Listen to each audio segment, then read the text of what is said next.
What is up, everybody? It is Thursday at 2 o'clock, which means I'm here. Made a commitment that I would be going live on Thursdays throughout the month of August just to share my thoughts and nuggets. And today is no exception. But before I get going today, I'm gonna start with what's gonna seem like a completely random question, but I promise it has a point. Let me just ask you real quick. If you're watching this, especially if you're watching this live, I want you to comment. Is a tomato a fruit or a vegetable? Yeah, that's the question. Is a tomato a fruit or a vegetable? And let me tell you why I'm asking. I'm asking because this is, number one, it's been quite the debate around my house recently. Most things around my house, honestly, turn into debates. I've got 4 kids, one of which is going into high school this year, and he's the smartest person on the planet. And got a 5-year-old who looks at me like I'm supposed to have all the answers to all the things all the time. So the question of whether or not a tomato is a fruit or a vegetable came up recently. And, part of the conversation dealt with whether or not it had seeds, and because it has seeds, it must be a fruit. But then there was the debate about peas. Peas are seeds, and corn kernels are kind of like seeds, but those aren't fruits. So what about a seedless watermelon? Is that a fruit? We got into quite the conversation and quite the debate. Last night, we got into a similar yet different debate in my house. So again, 4 kids. It is very difficult at times to make a dinner that all 4 kids will like, that they'll all enjoy. So last night, the decision was made to have breakfast for dinner. You ever had breakfast for dinner? Sometimes you'll throw some pancakes on the griddle, or make some biscuits and gravy if you really know how to make breakfast. But we had breakfast for dinner, which then caused us to ask the question, were we having breakfast or were we having dinner?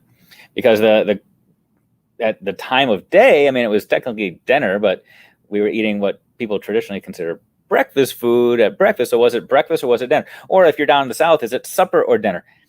These are seemingly random questions. And Nikki, yep, I know that I actually was listening to a podcast about this, and that's where I got the answer. I'll see if I can't find that and share it out with people.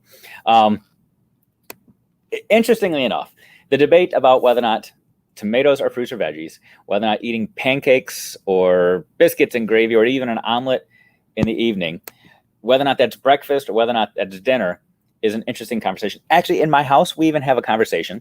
So after dinner, the kids have dessert, and then a little while later, before bed, they actually ask for a snack. Yesterday, one of the kids asked for a cookie for a snack, and then that caused a whole nother debate because he couldn't have a cookie. One of the other siblings said, no, that's dessert, doesn't count as a snack. And it was just ridiculous because the labels that we attached to these things, and the labels that we attach to things like foods or meals, somehow limits in our brains when we can consume different things. Like the tomato. If it's a fruit, does that mean you're supposed to cut it up and put it in your cereal in the morning? Or is it okay to put it on a sandwich, like a hamburger? If you were to ask them if they wanted fruit on a hamburger, most of us would say no way. But it's okay if it's a tomato. It's just bizarre.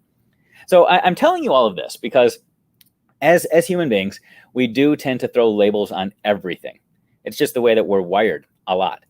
However, I want to caution you, because as we see with breakfast and dinner foods, as we see with the tomato, whether it's a fruit or a veggie, sometimes the way that we label things limits how we think we can use things.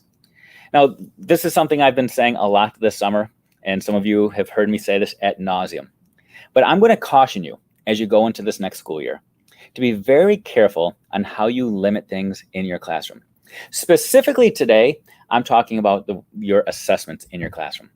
For the last 10 years or so, there's been a growing movement for us to start labeling assessments as either a formative assessment or a summative assessment. And I understand the intent behind that. I understand it completely. We want to use those formative assessments to inform our practice as educators to figure out our next steps. We want to use summative assessments as those final assessments to demonstrate evidence of mastery. I get the intent. But here's the issue. When we slap a label on an assessment before we use it, we limit what we want to do with it. We limit what we can do with it. For example, when we say an assessment is a formative assessment, What we're inevitably telling our students in a lot of classrooms and a lot of schools is that this is an assessment that doesn't necessarily count that much. This is an assessment that might not be worth a lot of points, won't impact your grade, whatever you tend to do with it. But we have already made the claim that that is the assessment, that is the evidence that we're using to inform our practice and our craft. So are we saying that we are informing our craft, we're informing our instructional decisions based off of evidence that we're saying is not high quality, which is an interesting little thought experiment to play with yourself. Same thing, if we have an assessment that we are calling summative, we're saying it's high quality, it is going to count more for your grade. It is of more value, of more importance.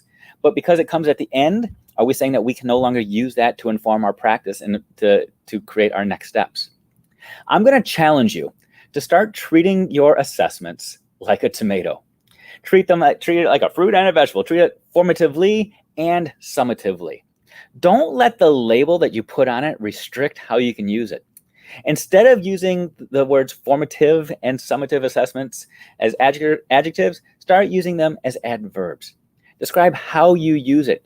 Every good assessment, every good piece of evidence should be used by you formatively and summatively. Just like every good meal that you make, feel free to eat it in the morning, eat it at night. Feel free to eat pancakes anytime you want to. If it's a good cookie, it can count as a snack and a dessert. If it is good evidence of student learning, treat it formatively and summatively. Slapping a label on it before you use it will simply limit the power it has. Just my 2 cents. Hope you enjoy.